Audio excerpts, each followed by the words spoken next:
जय जिनेंद्र। आत्मा चैनल देख रहे सभी दर्शकों का मैं नलिनी स्वागत करती हूँ।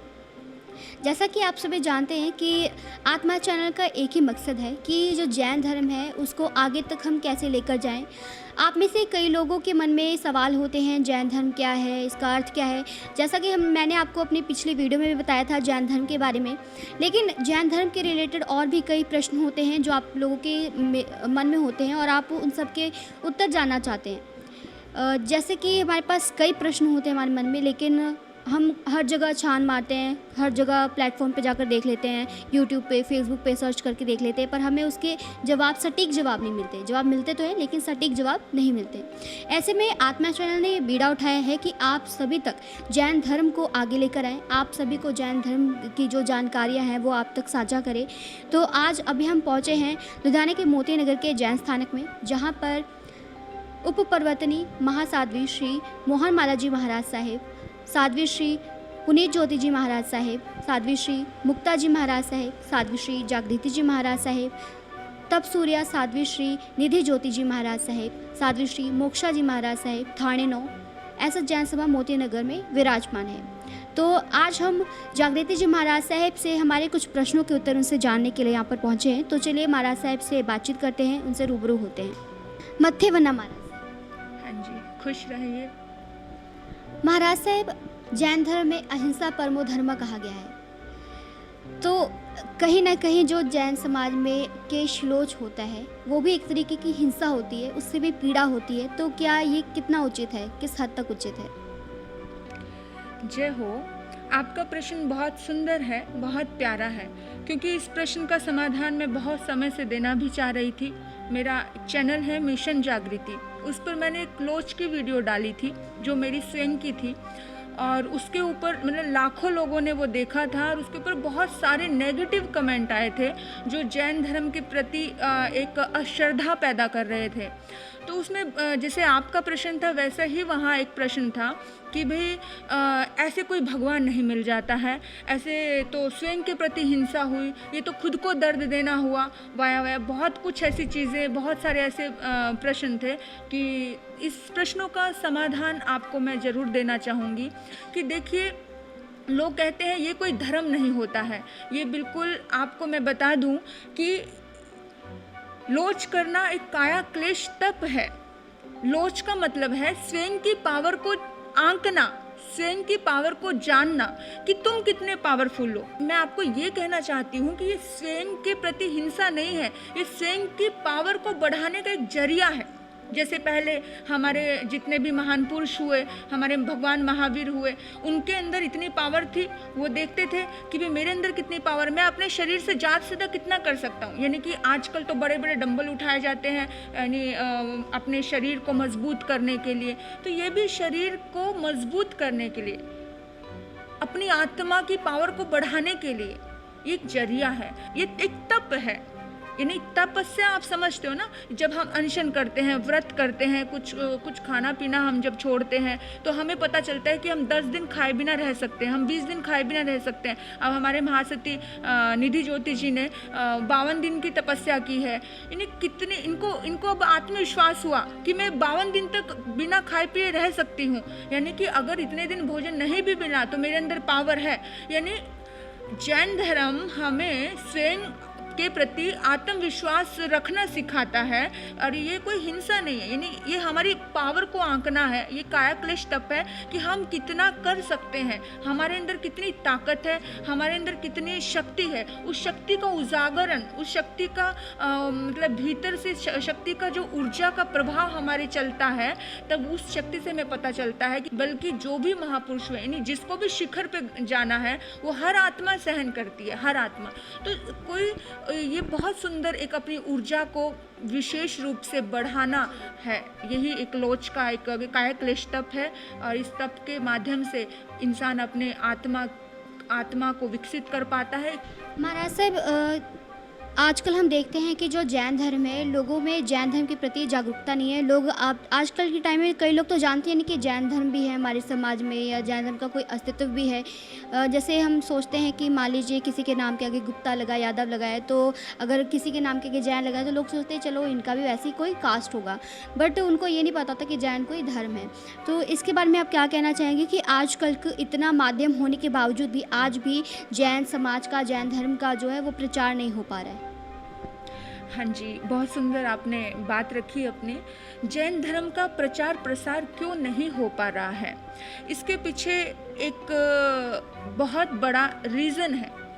देखिए, आपको मैं बता दूं, ईसा मसीह थे, बुद्ध थे, महावीर थे, यानी जितने भी महापुरुष थे, उन्होंने स्वयं का प्रचार कभी नहीं किया। आज बुद्धिज्म जापान में है, तिब्बत में है, चाइना में है, यानी कि इतना देश विदेशों में फैला है।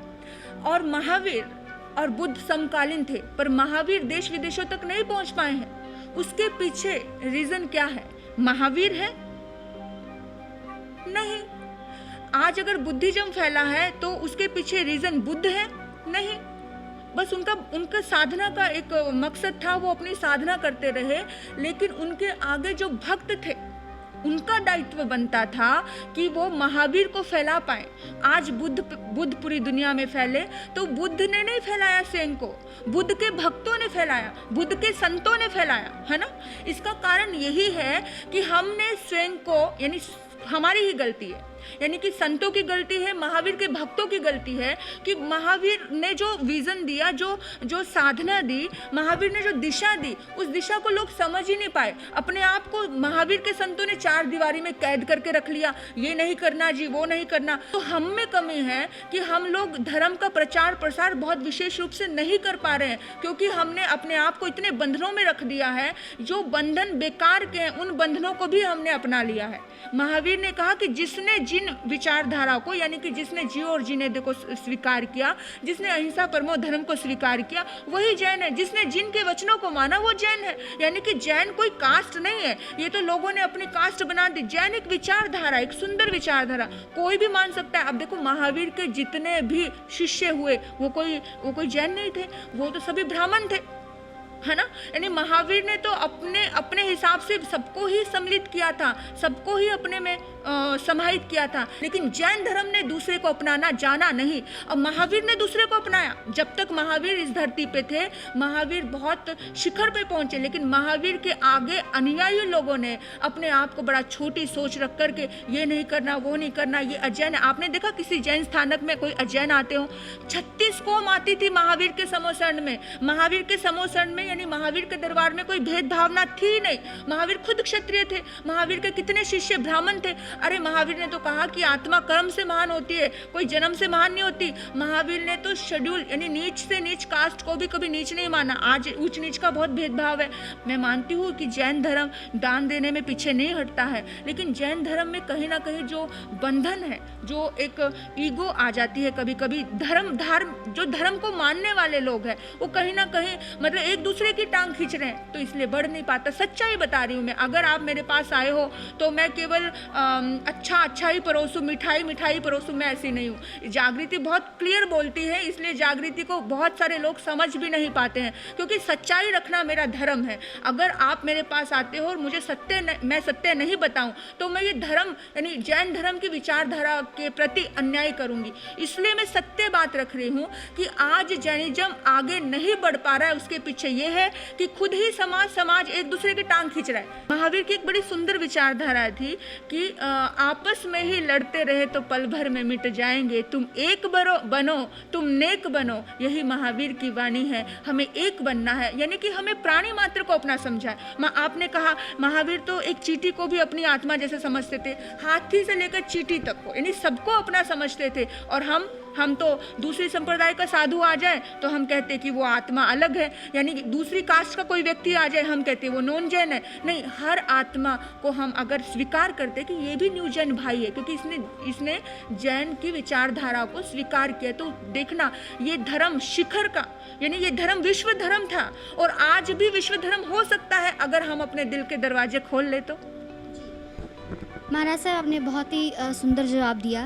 महाराज साहब, जैसे कि आप इतनी अच्छी विचारधारा रखती हैं, इतनी अच्छी बातें हमें बता रही हैं, तो सबसे पहले मैं आपसे अब ये पूछना चाहूँगी कि जो आपकी ये जो साध्वी बनने की जो प्रेरणा है, आपको कहाँ से मिली कि मैं संसार का मोह माया सब छोड़कर गुरनी मैया के चरणों में आऊँ? देखिए, जिस वक्त मैं बहुत छोटी थी, यानी 8 साल की उम्र थी मेरी, 8 साल की उम्र तक मैंने साधु संतों के दर्शन नहीं किए थे। उसके बाद मेरे नाना मुझे महासती, नाना और मामा मुझे महासती शांति देवी जी महाराज हैं, जो अभी देवलोक गमन हो चुके हैं, उनके पास मुझे लेकर के गए थे, यानी कि दर्शन करने जाते थे। तो जब मैं वहाँ गई तो उन्होंने पहली बार मुझे देखा तो उन्होंने कहा कि अब एक दिन बहुत बड़ी साध्वी बनेगी। वो बहुत महान आत्मा थी।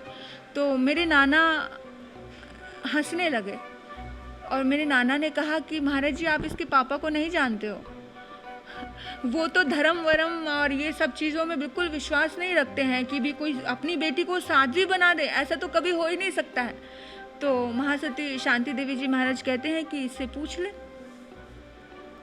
तो उन्होंने मुझे पूछा कि महाराज जी क्या कह रहे, तू साध्वी बनेगी? तो मैंने पहली बार उनके दर्शन किए और जैसे ही उन्होंने ये बात पूछी मुझसे कि तू साध्वी बनेगी, मैंने कहा, मतलब मुझे साध्वी शब्द का मालूम नहीं था कि साध्वी क्या होती है, यानी कि साध्वी शब्द क्या होता है, साधु जीवन कैसा होता है, आई डोंट नो। एक पॉइंट भी मुझे मालूम नहीं था, पर मेरे मुंह से निकला हाँ।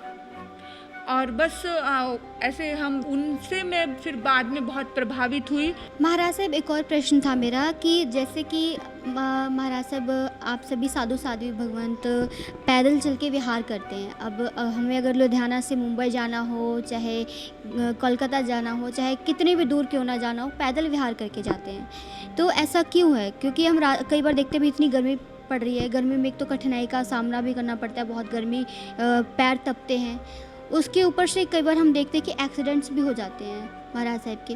तो आप क्या कहना चाहेंगे, क्या आपको वाहन का इस्तेमाल नहीं करना चाहिए? बहुत सुंदर प्रश्न है आपका कि इतनी गर्मी पड़ती है, समय बहुत ज़्यादा लगता है चलने में, है ना, और एक्सीडेंट भी होते हैं। देखिए, विहार यात्रा यानी पद यात्रा ये एक साधना है, और हमारे यहाँ पे बोला है कि जब आप चलते हो तो 3.5 हाथ प्रमाण काल देख करके चलना।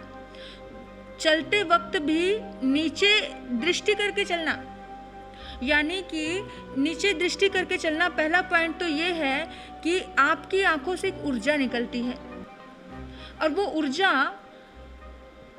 की एक तारतम्यता जुड़ जाए तो वो ऊर्जा दोबारा फिर आपके भीतर में ही प्रवेश कर जाती है। लेकिन अगर आप इधर उधर देख करके चलते हो, आपको ठोकर लग सकती है। आप ऊपर देख रहे हो, इधर देख रहे हो, उधर देख रहे हो। फिर नुकसान ये है कि अगर कोई बाई चांस कोई जीव नीचे है तो वो मर सकता है।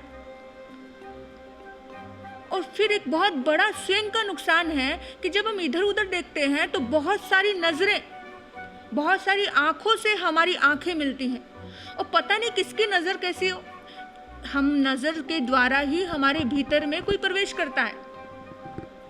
आंखें हमारे जीवन में बहुत बड़ा महत्वपूर्ण स्थान रखती हैं, और हमने किसी को देख लिया, आप कहते हैं ना कि एक नज़र में ही सब कुछ हो जाता है, यानी कि नज़रें हमारे जीवन में इतनी महत्वपूर्ण स्थान रखती हैं कि आंखें किसी से मिलाओ तो उसी से मिलाओ जो आपके भीतर में वासना का बीज नहीं डाल दे, जो आपके भीतर में कषायों का बीज नहीं डाल दे, जो आपके भीतर में नेगेटिविटी ना भर दे। आंखें मिलाओ तो ऐसे बुद्ध पुरुष से, ऐसे सिद्ध पुरुष से, ऐसे महान व्यक्तित्व से जो आपके भीतर में प्रेम यानी वात्सल्य, करुणा को जन्म दे। क्योंकि आंखों से बहुत कुछ होता है। आप आंखें बंद करके बैठ जाओ तो आपकी पूरी ऊर्जा क्या हो जाती है, स्थिर हो जाती है। लेकिन आप बाहर जा रहे हो, आप चल रहे हो और आपने इरिया स्मृति का शोधन नहीं किया, आपने नीचे दृष्टि देखकर नहीं चले, आप कभी इधर देख रहे हो, कभी उधर देख रहे हो, तो आपकी ये साधना नहीं रह जाती है। तो ये एक साधना का विषय है। पैदल चलना एक साधना का विषय है। चलना हमेशा स्वास्थ्य के लिए भी अच्छा है, अध्यात्म के लिए भी अच्छा है। कि महावीर अनेकांतवाद को महत्व देते हैं, यानी अनेक दृष्टियों से एक सत्य को जानो। ये भी सत्य है और ये भी सत्य है, तू भी सही है और मैं भी सही हूँ। बात ये भी सही है, पैदल चलना भी सही है, लेकिन वक्त परिवर्तनशील है। और उस समय में भी महावीर ने किसी जानवर की सवारी नहीं की थी, क्योंकि महावीर कहते थे कि उस आत्मा में भी परमात्मा होने की ताकत है, वो आत्मा भी भगवान बन सकता है, उस आत्मा में भी दर्द हो सकता है, यानी कि अगर मैं उसके ऊपर बैठूंगा उसे पीड़ा होगी। इसलिए महावीर ने अपने पैरों से ही चलना प्रारंभ किया, खुद ही पद यात्रा शुरू की। उसके बाद ऐसा नहीं, महावीर भी 12 टाइम नाव में बैठे, जब जरूरत पड़ी तो उन्होंने नाव का प्रयोग किया। यानी वक्त पर समय समय पर चीज़ें उन्होंने बदली। महावीर कभी बंधन में रहे नहीं, हर वक्त पे चीज़ों को बदला उन्होंने। जिस वक्त हम पैदल चलते हैं तो हम छोटे छोटे गांव में रुकते हैं, छोटे छोटे कैसे भी घर झुग्गी झोपड़ी मिलती है, कैसे भी स्थान मिलते हैं, यानी कि पैदल चलना भी हमें समता सिखाता है, हमें सहज में रहना सिखाता है। तो पैदल चलने का एक बहुत बड़ा ये भी एक यात्रा, ये साधना, इसका एक अलग एंजॉय है, इसकी भी एक अलग आनंद है। लेकिन हाँ, अगर चीज़ें बदली हैं, वक्त बदला है, जैसे शास्त्र लिखे गए हैं, जैसे इतने पात्र आ गए हैं, इतनी किताबें आ गई हैं, वक्त पे चीज़ों जब ज़रूरत पड़ी है, जब आवश्यकता पड़ी है, तो आवश्यकता के अनुसार चीज़ों को बदला गया है। तो कोई भी चीज़ बदली जा सकती है। जागृति जी महाराज साहब ने अपने सुंदर विचारों से हमें अवगत कराया और हमारे मन में जो प्रश्न थे उन प्रश्नों के उत्तर दिए। अब जैसे कि आप आत्मा चैनल अभी देख रहे हैं, हमारा ये प्रोग्राम देख रहे हैं, तो अगर आप में से कईयों के मन में कुछ प्रश्न होते हैं जैन धर्म को लेकर के, जैन समाज को लेकर के, अगर आप में कोई भी ऐसा प्रश्न उठता है जिसके जवाब आप कहीं ढूंढ रहे हैं और आपको उसका सटीक जवाब नहीं मिल रहा है, तो आप हमें कमेंट करके भी पूछ सकते हैं और हमारी पूरी कोशिश रहेगी कि हम आपके सवालों के जवाब दें। और ऐसे ही देखते रहिए आत्मा चैनल। कैमरामैन बलविंदर के साथ नलिनी।